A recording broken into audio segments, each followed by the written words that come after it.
Who Gets to Decide? A liberty-based podcast that brings a little piece of sanity to a confused society drowning in a culture of craziness. And here is your host, Seth Martin. Well, all right. What's up, everybody, and welcome to another episode of Who Gets to Decide. This is episode 633. I'm Seth Martin, your host. Thank you for joining me this evening. Glad you're here and always happy you're listening. Well, if you haven't heard yet, we kidnapped, I don't know what you want to call it, captured, I guess, Nicolas Maduro of Venezuela, the Venezuelan president, and his wife, by the way. And this is very unusual. We haven't seen this since Manuel Noriega back in during the Reagan administration. And I suspect that's the precedence for this, That's probably the reason all the narco-terrorist drug talk was, and I'm not saying these weren't drug boats, I'm just saying they weren't much of a threat to the United States. But I don't know, just very bizarre kind of foreign policy going on by our president. Certainly, this is not, I don't think, reflective of, again, what he was elected for. I mean, I think most people that were MAGA are all about America, making America great again, and America first, and things like this. And so I don't see necessarily how that kidnapping Nicolas Maduro of Venezuela and his wife and bringing them to New York to stand trial, I'm not sure how that's America first, but in Trump's mind, I'm sure it is somehow. So we would think this was crazy. What would we think? Let's just try this. Let's just try this methodology. Because most people are on board with this, and I'm not 100% against it, actually. But I don't think what the world needs is an overbearing United States with its powerful military and its bullying with the reserve currency. And I don't think that's what the world needs, okay? The only reason I'm okay with it at all is because hopefully it'll mean something better for the Venezuelan people. But outside of that, I'm against it. Let's pretend like the shoe's on the other foot. Let's just say, let's say Russia sent in special forces from Russia and kidnapped Donald Trump and Melania and said that, we were causing too much conflict around the world. We were destroying the entire world with the U.S. dollar, which there's a lot of cases. There's a lot of things you could say that the U.S. is doing. And let's just say they picked one of those reasons and said that he was going to stand trial in Moscow. What would we think about that as Americans, as individual Americans? I got to believe we'd be going, holy crap, what the hell? Who does Russia think they are? And I'm sure it would be something like that. And yet, all I've heard on the news so far is, don't mess with this president. And I don't know, just a bunch of big talk. My whole thing is always, from a foreign policy standpoint, don't start any wars. But then on a deeper level, just be a good example of what it is to be a free people. Okay? Just be a good example.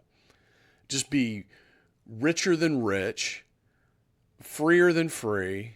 I mean, just be the envy of the world. Okay? I don't think you have to run around blowing things up or kidnapping leaders you don't agree with or anything like that. And I mean, we're already hearing that this is about the oil, okay? How is this different than, the Middle East? We did what we did in Iraq. A lot of that was for oil, okay? Whether you like it or not, we did it, okay? The U.S. runs on oil. I know these greenies are all talking about solar and alternative energy and all that, but at the end of the day, they know this. They know that the world runs on oil, it runs on natural gas, it runs on hydrocarbons in general. And so, but why can't we just be rich and buy everybody's oil? I don't understand why we got to go put oil companies on other people's land and make sure that they get to operate with impunity. Let Venezuela hires Chevron and Exxon and all these companies. I'm okay with that. And if you're worried about your assets getting seized like they did last time, well, then make them pay for it all up front. And then if they get seized, well, you got your money out of it. But I don't know, man. I don't like this at all about America. I just don't think we're living our best version of ourselves. I mean, I guess is the biggest thing. I mean, I love America, and I love America's founding, and I love the idea of individual liberty, and I love the idea of individualism in general, free markets and capitalism. But I don't like this. I don't like this. We have the most powerful military in the world, and we can run around and do whatever the hell we want to do. I don't like that kind of stuff at all. And I believe if the shoe were on the other foot, and, other countries were doing this to the United States, we'd be like, yeah, I'm out. That's bullshit. We got to put a stop to that. And as far as narco-terrorism goes, I mean, if I was Mexico, I'd be concerned, because the vast majority of all the drugs, all the illegal drugs, and all the cartels and all the narco-terrorism going on is coming out of Mexico. It's not even coming out of Venezuela. I mean, I'm not saying there's none coming out of Venezuela, but right here on our border is where all this action is. And I don't see any talk about us kidnapping the Mexican president and bringing him to trial or whatever. This is just something, to me, it's probably about the oil. We want the oil. We want these oil companies are pissed because this socialist government came in under Chavez and nationalized everything. Of course, they've destroyed everything. They didn't run any of it well. I think I mentioned to you guys one time, Lake Maracaibo, which is this huge lake in Venezuela where a bunch of fishing takes place. The pipelines and stuff that run under that, they haven't been maintained well. And now there's tens of thousands of fishermen that can't even fish Lake Maracaibo anymore. Excuse me. And so they've just destroyed the oil industry. So we're going to go what? We're going to go build it back up from nothing? I mean, how much is that going to cost? And what kind of force do we have to exert on their population to make sure that the oil companies get what they need out of it? I mean, I just think this is a bad idea. A friend of mine texted me earlier, hey, what do you think about this? I don't think it's good, but I'm kind of glad we did it. And I can't disagree with that.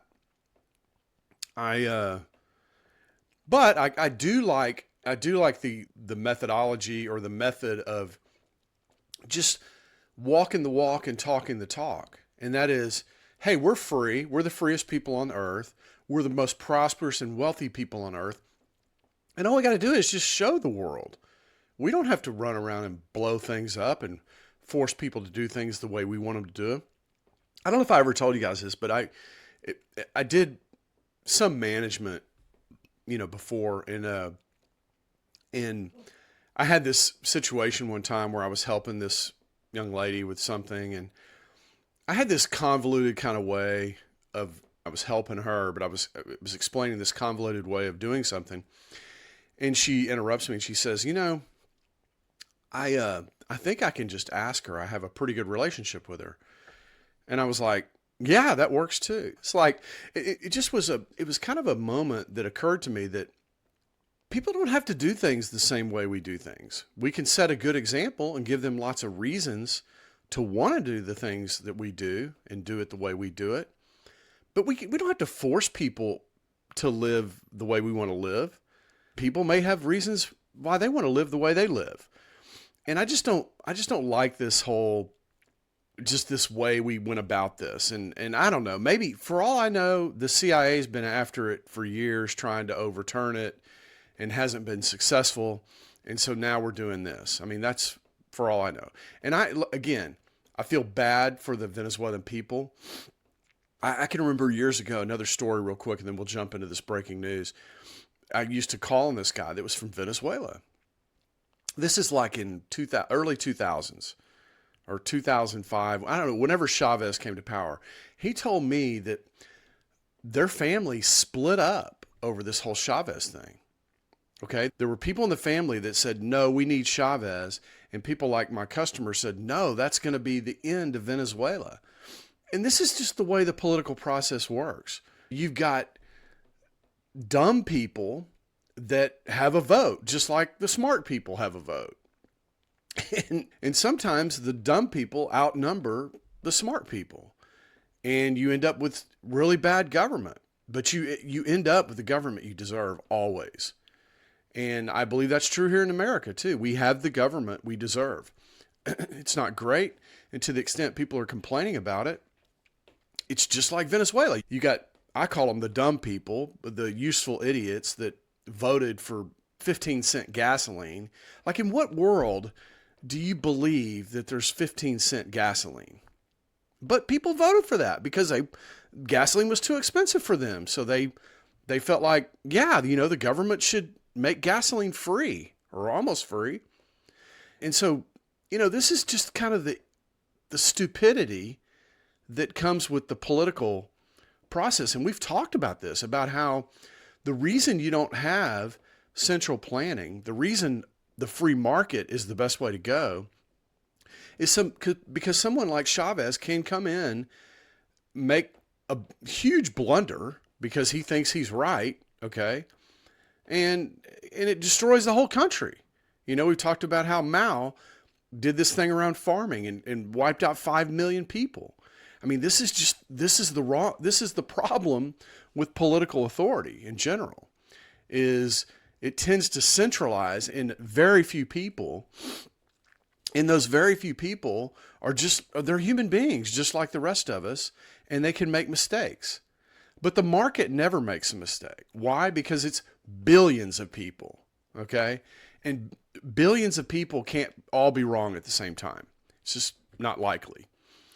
All right, let's jump into the breaking news, and we'll kind of get back on that theme once we come back. All right, let's go. Good morning, Griffin. A daring operation in the pre-dawn hours and 2 a.m. local in Caracas, 1 a.m. East Coast time. U.S. Special Operations Forces flew in from off the coast of Venezuela to snatch Venezuelan leader Nicolas Maduro and his wife. President Trump announcing the news on Truth Social a short time ago. I'll read it for our viewers.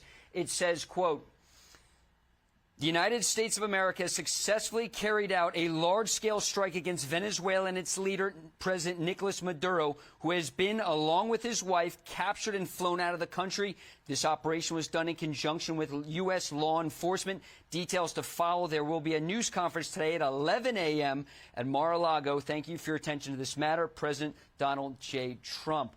And just before the assault force arrived at Maduro's compound, you can imagine the intelligence that U.S. intelligence agency had to have to know where to send the assault force to be able to locate and grab Maduro as well as his wife. You had numerous airstrikes throughout Caracas targeting Maduro's forces at a military base in Caracas as well as an air base, also Venezuela's largest port. And this is something President Trump has been threatening for months. It started with the drone strikes on the alleged drug boats in the Caribbean and the Eastern Pacific. Over 24 to date, killing over 100 people. You saw it when U.S. forces seized, as a law enforcement matter, the oil tankers that the Trump administration said were associated with the Maduro regime. The goal is to cut off the drug and oil revenue stream for Nicolas Maduro. And for months, we've heard President Trump say that Maduro must go. And Maduro was very defiant. Despite repeated threats from President Trump, over 15 times, President Trump said he will be striking on land. Recall on Monday, we heard the president confirming that the CIA struck a target along the coast of Venezuela, destroying some of Maduro's drug boats. And again, this has been something that... All right, we're going to stop there because he's kind of rambling. Yeah, I'm sure they have a lot of help within Venezuela, people that are not big fans of Maduro and were helping the United States with some of this intel, because this went pretty smoothly. As far as I know, there were no casualties on our side. There was no equipment loss. It went pretty smoothly. And from that standpoint, it was a success. But I don't think the world is going to look favorably upon this. Mainly, I don't think the world will look favorably upon it anyway, but they're certainly not going to look favorably upon it with Trump being at the helm, because people are already kind of criticizing Trump. They're already upset with him. They think he's a tyrant and all these things. I think Trump, look, I don't know whether he's a tyrant or not. My gut feeling is he's not, but he's just got the wrong people around him all the time. You're going to see here in a minute Marco Rubio talking, and Marco Rubio is talking like a little man that has a big giant brother that has his back all the time or something. It's just, it's just belligerent talk. And I don't know. I just don't think, if I was president, I just don't think this would be the way we would do it. I think we would get about doing the things that make our world nice, our country nice, and free. I mean, now you see this with China. I don't see China launching strikes on people and doing stuff. And people are running around talking about how China is going to take over the world. Well, yeah, you know how they're going to do it? Economically. Okay? Economic power is power. Okay? Military power is expensive. And it's expensive to maintain. It's expensive to exert. Mainly because there's no cooperation. If I'm economically strong and I'm doing business with people, I'm doing business with people because they want to do business with me. But when you exert military power, you're not interacting with people on a voluntary basis, right? You're extending your reach militarily at a huge expense to you and your country. And I just don't think this is a winning strategy. Look, let me just say this. To the extent that the people in Venezuela, including the ones that voted for Maduro, have learned their lesson, okay? And they're ready to go back to free markets and minimal government and things like this, maybe this is worth it. I don't know. But what could happen, and what I'm always concerned about, is right now everything's rosy. It's all gumdrops and, whatever. But as soon as we leave, if they just vote somebody back in that's like Maduro, then what have we really done here? At the end of the day, people have to learn what good governance looks like. They have to learn that there's no such thing as a free lunch. They have to learn that just because some whack job politician tells you rent should be free and energy should be free, doesn't mean they have the authority or the power or the skills or the will or whatever you want to call it to make that happen. That's just politicians promising shit. And yeah, Maduro, he could print up a bunch of money. I don't know if you saw that, but people were having to carry backpacks full of money to buy things like bread and, necessities, flour. But, there are no free lunches. You can print up a bunch of money, but there's no guarantee that that'll buy you anything. Because at the end of the day, the people that are producing, they have input costs, and they need money to cover those input costs. And if the money is completely destroyed, well, then they just don't produce. There's no reason to produce at that point. And so this is why there's no free lunch. It's not the money, it's the real resources that you have to figure out. What is the best way? Who should get to decide who gets bread, who gets filet mignon, who gets hamburger patties, and who gets, I don't know, whatever, spam. Okay, who should get to decide that? Should Nicolas Maduro? How is he qualified to decide that? But people thought he was, and they put their trust in him. and they believed in the bullshit that he sold them. And I just worry that we go do something like this. It looks bad on us. It's kind of like Iraq. You know, we did what we did in Iraq. Iraq's worse. It's worse than it was. It's certainly not better. And what's the point of doing these things, right? I think the intention is always there to make it better, to improve the situation. But we've got no magic wand. We don't know how to make things better. Certainly our government doesn't know how to make things better. They're constantly making things worse for us. Why would we believe that they would know how to make things better in Venezuela? They don't even know how to make things better here in the U.S. So I'm just really skeptical of the whole thing. All right, let's, I tell you what, I'm going to not play any more from this clip and jump to the next one. This is Trump himself talking about the operation. And I just thought it was good because he's just rambling. Okay, thank you very much. This is big stuff. And we appreciate you being here. Late last night and early today, at my direction, the United States Armed Forces conducted an extraordinary military operation in the capital of Venezuela. Overwhelming American military power, air, land, and sea, was used to launch a spectacular assault. And it was an assault like people have not seen since World War II. It was a force against a heavily fortified military fortress in the heart of Caracas to bring outlaw dictator Nicolas Maduro to justice. This was one of the most stunning, effective, and powerful displays of American military might and competence. Why does he always have to say it was the greatest since World War II, or it's the most brilliant, or whatever? I mean, I don't understand why he's got to qualify everything he does with how it's the most greatest, or it's the most brilliant, since some period of time where we've, idolized, like World War II. And then the second thing I want to say there is, why is it our job to bring Nicolas Maduro to justice? Why? Why is that my job? Why is that your job? I don't know. I don't get it. Who made the United States of America the police force of the world? He hasn't broken any laws in the United States. He's not even in the United States. How could you break laws of the United States when you're not even in the United States?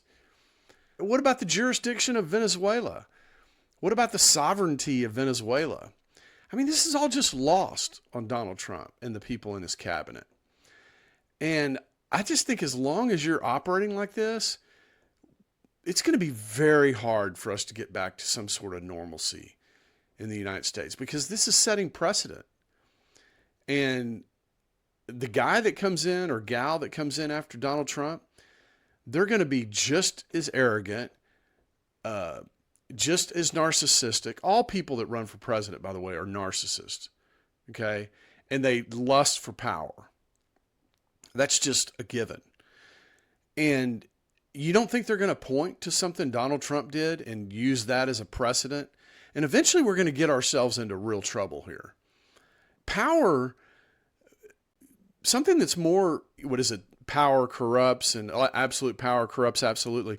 Power is a seductive thing. And what it takes a very powerful, confident, secure individual to have a lot of power and yet be restrained enough not to use it. But we don't have that in America. Our leaders are not that way. They look for every opportunity to exert power, to send your children into harm's way, to just flex our muscles when it's not even necessary. Economic power is a power. Now, people can be jealous of you if you have economic power, but they can't look at you and go, you're a tyrant, okay? They can't look at you and go, you're evil, okay? No. If you're economically powerful, you're not evil. You're just economically powerful. All right, let's continue here. In American history, and if you think about it, we've done some other good ones like the attack on Soleimani, the attack on al-Baghdadi, and the obliteration and decimation of the Iran nuclear sites just recently in an operation known as Midnight Hammer, all perfectly executed and done. No nation in the world could achieve what America achieved yesterday, or frankly, in just a short period of time. All Venezuelan military. Perfectly executed, which, okay. But nobody else could achieve this. Nope. Perfectly executed. And then he goes on to talk about all the things that haven't been perfectly executed, like the withdrawal of Afghanistan and things like that. Capacities were rendered powerless as the men and women of our military, working with U.S. law enforcement, successfully captured Maduro in the dead of night. It was dark. The lights of Caracas were largely turned off due to a certain expertise that we have. It was dark and it was deadly. But captured along with his wife, Celia Flores, both of whom now face American justice. Maduro and Flores have been indicted in the Southern District of New York. It's Jay Clayton, for their campaign of deadly narco-terrorism against the United States and its citizens. I want to thank the men and women of our military who achieved such an extraordinary success overnight. Okay, narco-terrorism again. What about Mexico? I mean, as long as we're slapping down leaders of other countries that, I have a theory here. I believe that we could wipe out the drug cartels. Just wipe them out. Just kill them all. We could go in there with special forces and kill them all. Just decapitate it, just kill everybody. And that would be the end of it. But we don't do it. And you know why we don't do it? Because the CIA uses the cartels to do some of its dirty work. That's why we don't do it. They're useful. They're useful to the CIA.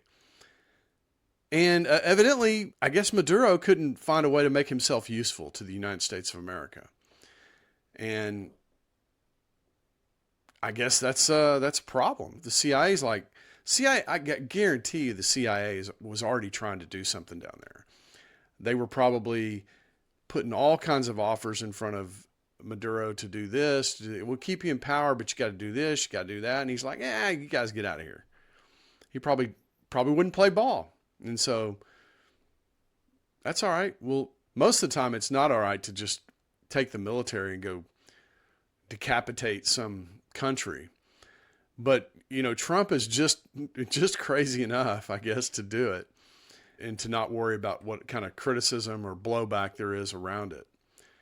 All right, we'll play a little bit more of this, but then I'm going to cut it short and move to the last clip of Marco Rubio, because I thought his language and his tone was even worse, if that's possible. With breathtaking speed, power, precision, and competence. You rarely see anything like it. You've seen some raids in this country that didn't go so well. They were an embarrassment. If you look back to Afghanistan, or if you look back to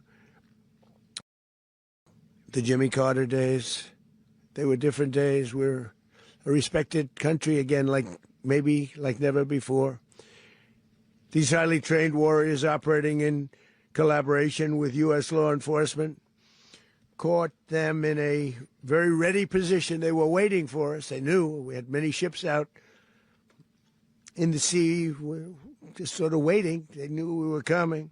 So they were in what's called a ready position. But they were completely overwhelmed and very quickly incapacitated. If you would have seen what I saw last night, you would have been very impressed. I'm not sure that you'll ever get to see it, but it was an incredible thing to see. Not a single American service member was killed. It was an incredible thing to see. I think I'm going to stop it there. The other thing is, this whole we're respected around the world, I think, that's kind of a complicated thing. And we could wade into it just a little bit here. I think we probably are respected among certain government types. But I think if you were to poll the people of other countries, I think it would be more like, what the hell is going on in the United States? I don't think they have a lot of respect for Donald Trump. I don't think. Now, look, let me just qualify this all with saying we would be screwed if we had Kamala Harris. We would be absolutely done for. I just don't think that was a viable solution at all. But this is the way our political process works. You get choice A is a horrible choice, and choice B is almost as horrible. But you get to decide. You get to pick. You get to go to the polls and exercise that right to vote. This is the problem with our system. I was just real quick. I was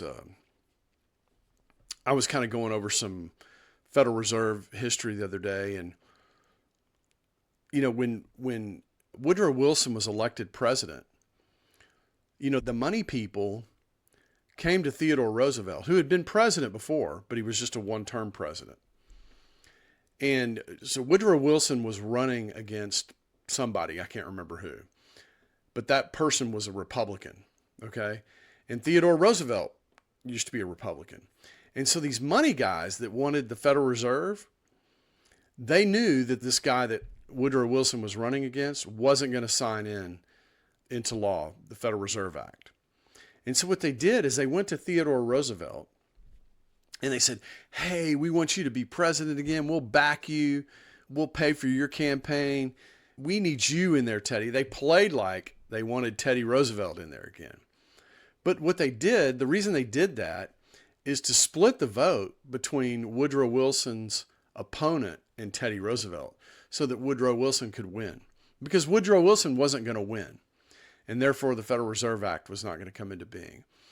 And so this is kind of the way the political system works. It's very manipulative. There's people in the background pulling levers to make things happen a certain way. Now, Donald Trump, just to be clear, nobody was pulling the levers for Donald Trump. He kind of bucked that entire system.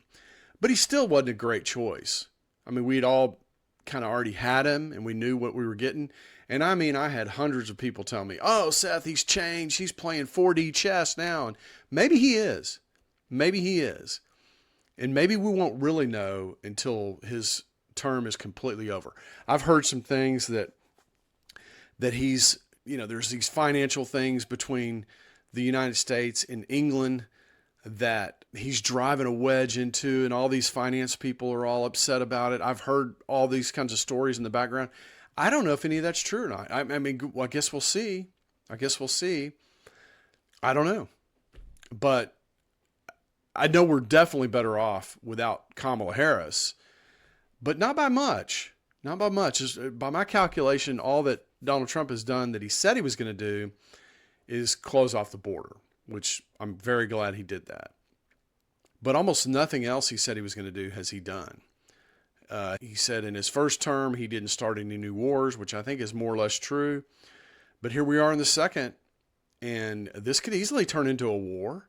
I mean, he says later we're going to run the country. I'm not going to play it, but he says we're going to basically go in there and run the country.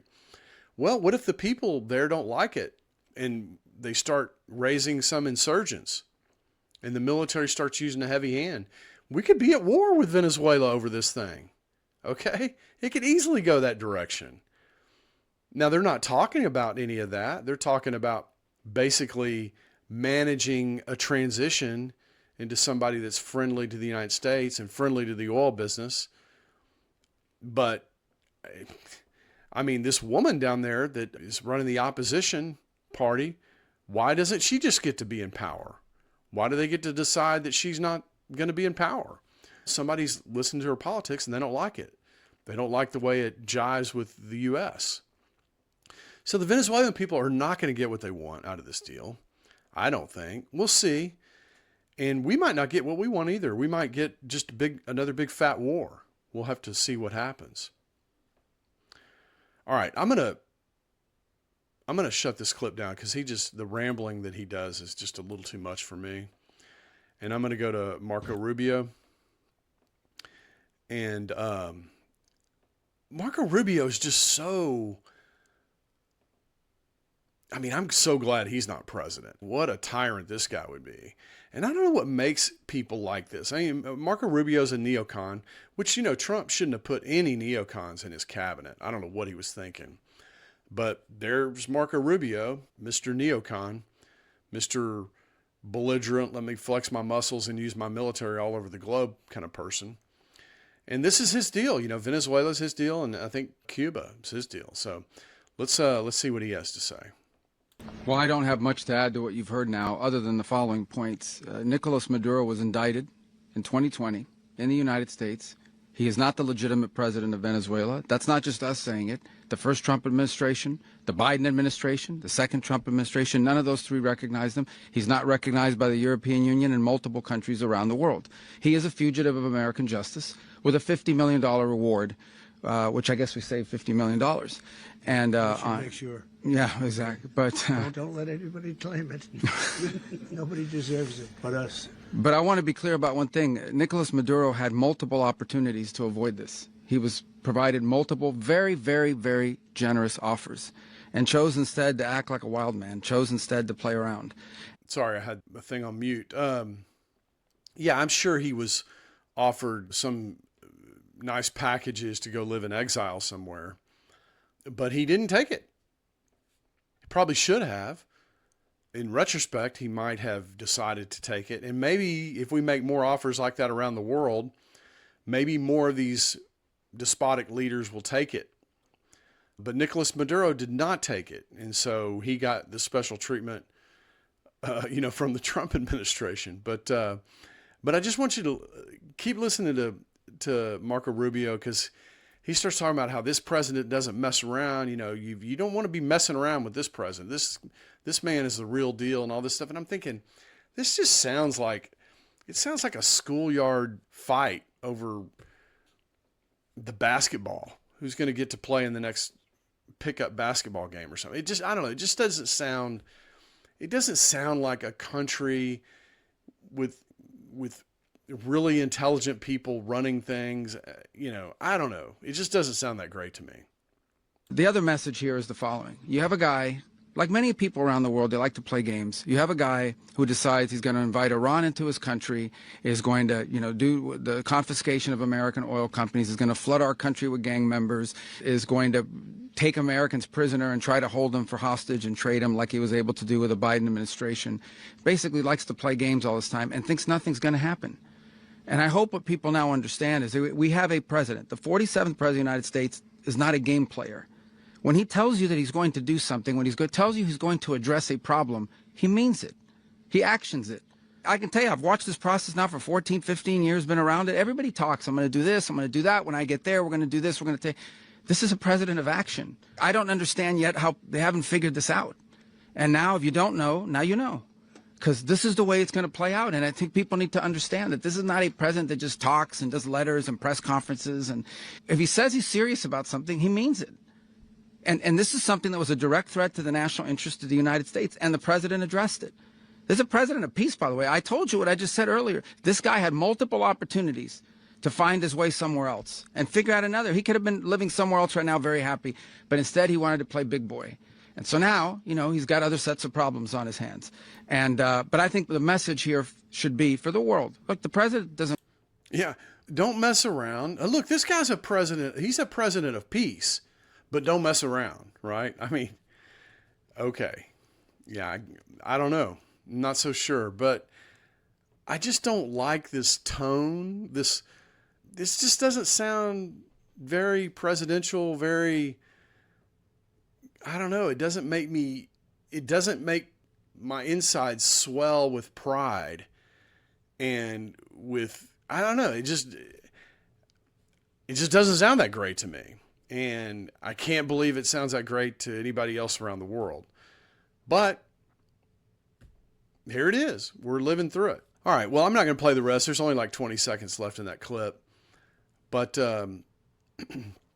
we'll see. Time wins all arguments. I love that saying, by the way. Time wins all arguments. So if you're ever arguing with somebody and you think something's going to end a certain way and we shouldn't be doing it because of X, Y, and Z, and you just can't persuade them, just end with time wins all arguments. And that's true. And most of these things, because, I don't know, these leaders, these so-called leaders that we have, they have in their mind, things are going to work out a certain way. But you're dealing with an entire country with 20-something million people. I don't know how many people are in Venezuela. I think it's like, it's maybe 30 or 40 million, but there's 30 or 40 million people live there. It's absolutely impossible to predict. Hell, they can't even predict who's going to win the presidency in the United States. And we're supposed to listen to them talk about what they can predict down in Venezuela? Come on. I mean, it's just it's a very fluid situation, and it's next to impossible to predict. And most of the time it's going to go bad, which is why you should stay out of it. And most likely this is going to go bad. Maybe not immediately. It may look like it's going great for a while. And then all of a sudden, they're not playing ball. The oil companies can't come in. The vice president, he's got to be out. So they bring in the opposition leader, and maybe she doesn't want to play ball. She doesn't want to give up her resources either. And so now they try to take her out. And now there's people that actually love her, and so now we got a full-scale conflict on our hands. Anyway, you just don't know. I'm not saying that's how it's going to go, but the point is we don't know. There's a lack of humility inside of our government. They just think that it's going to go. They have a vision. It's going to go that way. It's always going to go this way, and we're the smartest guys in the room, and it's going to be fine. Don't worry about it. Just keep paying taxes. I mean, that's kind of the way they look at it, I think. All right. Well, look, that's going to be it for the episode 633. Thank you guys for coming in and listening. I see the numbers. You guys you're listening a lot, but nobody's watching. So if you would, please, some of you that are listening out there on your podcatchers, go watch a video. Okay, go watch a video, like it, subscribe to the channel. If you don't ever watch another video on there, that's fine. But go click on a couple of them and see if we can get this algorithm to work for us on YouTube. Would really appreciate it. And, make some comments. Probably wouldn't hurt to make some comments. Hey, like your show, Seth? Or you could say, you're a freaking idiot and I'm going to stop listening to you. Say whatever you feel like saying. But anyway, that's it. I kind of didn't really have a huge point to make on this, but it was pretty big breaking news. And so I thought I would spend this Saturday commenting on it and talking about potentially what could go wrong here and how this could end up being bad. So with that, appreciate you guys coming in. Appreciate you listening. Come back in a couple days. We'll have another episode for you on Who Gets to Decide. Thanks. Peace.